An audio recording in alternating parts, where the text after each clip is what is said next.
Whangarei Central Baptist Church. I hope you don't mind us having a bit of fun with that introduction. The kids loved making that for you guys. And it's great to be with you in one sense of the word today. We're enjoying being back up in Whangarei briefly, just staying at my mum's place, seeing some family before we fly back to Cambodia, God willing, on the 29th of March. And as Judy and I crested the Brenderwins, we both sort of remarked that we feel like we're coming home, just seeing Bream Bay spread out before us. And even if it's only just for a short time, it's nice to be back up here.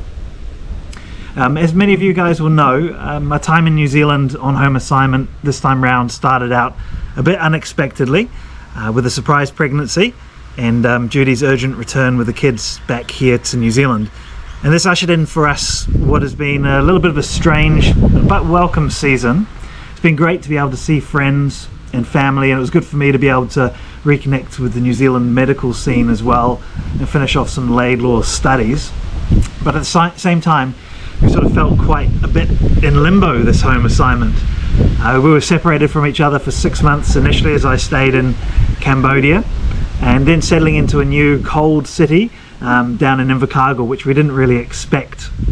There were new schools for the kids, and we had to live with Judy's parents for an extended period of time. We've only just recently moved out into our own place down there.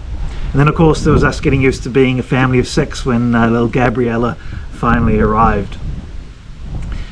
All the while going through that time, we knew that we weren't finished in Cambodia, but there were struggles for us to get back there. We had issues with getting financial clearance, we had problems finding a home to buy in Invercargill, and these things were sort of delaying our return back to Cambodia.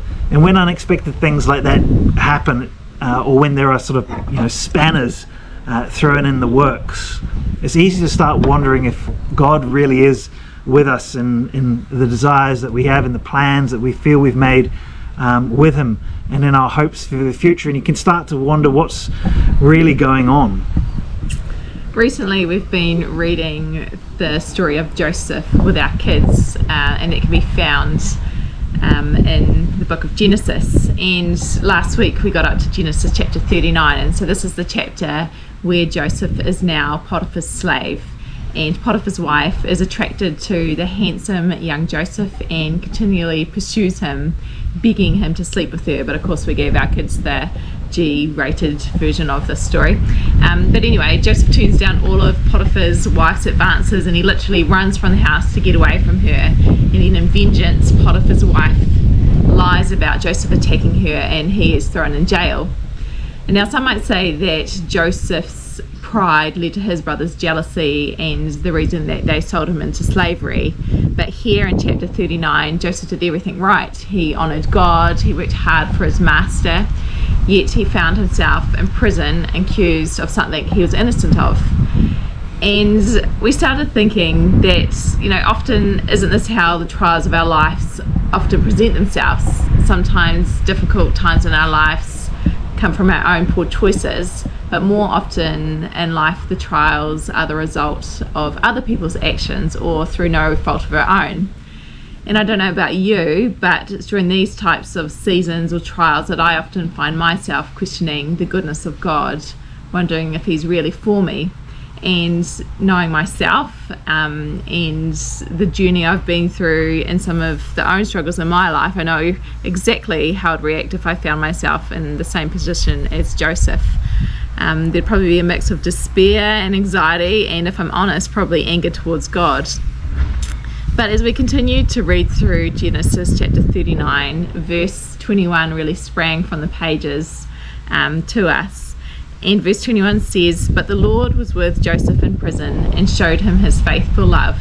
And it was really cool just to chat about that with our kids as we look to transition them back into Cambodia, and for them going through the process of saying goodbye to grandparents that they love and to friends that they love, and just being able to say to them, hey, look, you know what, God is with the Collins family as they went to Cambodia, and he was faithful in their love to them. So you sort of, I guess you might be asking, what has this got to do with missions, Simon and Judy? Well, as we head back to Cambodia we do so knowing that we'll be faced with both joyous occasions in our ministry and in our friendships over there, but also in difficulties as well. And as Judy said, some of the difficulties some of them will be caused by our own foolishness or ignorance or our own pride, but others will probably be caused by no fault of our own. But like Joseph, we know that God will be with us and he will love us faithfully. And no matter the season or the feelings or the situations we face as Christians, God will be with us.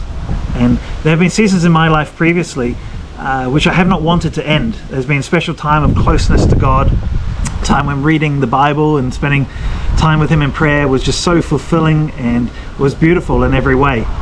And I didn't want that time to end. Everything was easy that I was going through at that point.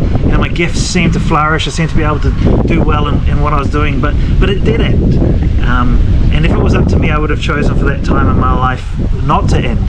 But it passed into a time when life became more difficult, when prayers were harder, when reading the Bible seemed drier, and when it seemed like my Christian walk had become a bit of a Christian stumble at times.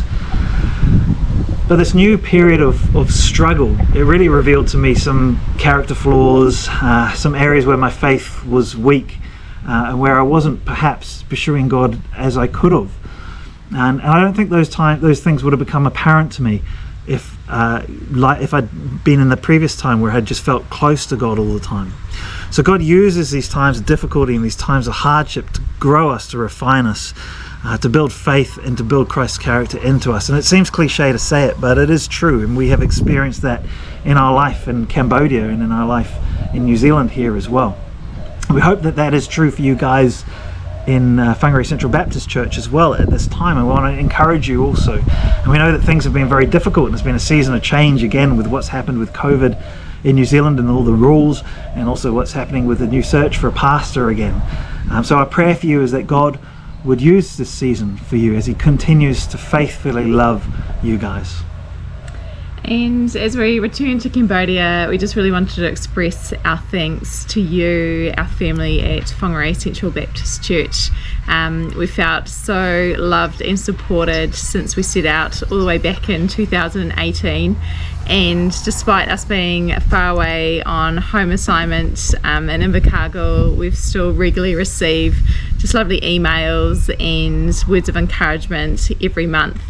We really enjoyed the number of visits that we had from members of the church in Cambodia during our first term, and we know that there was a team planning to come and help us out at our OMF field conference doing our children's ministry there for our OMF kids. But unfortunately that got spanned as well, didn't it, because of COVID. But we'd love to see you all again coming to visit in person now that the world is slowly opening up again. And yeah, Cambodia is a place where the church is maturing, and individual Cambodian Christians are just really coming to grips with what it means to be a Khmer Christian. So there's lots of work to be done in discipling and encouraging and supporting this growth towards the journey of Christian maturity. So thank you so much as you continue to partner with us. We wish we could see you all in person rather than over the screen, but I guess that just means you just have to come visit us in person in Phnom Penh. Well, thanks once again, Whangarei Central Baptist Church, and we look forward to seeing you guys all in the future. Bye-bye.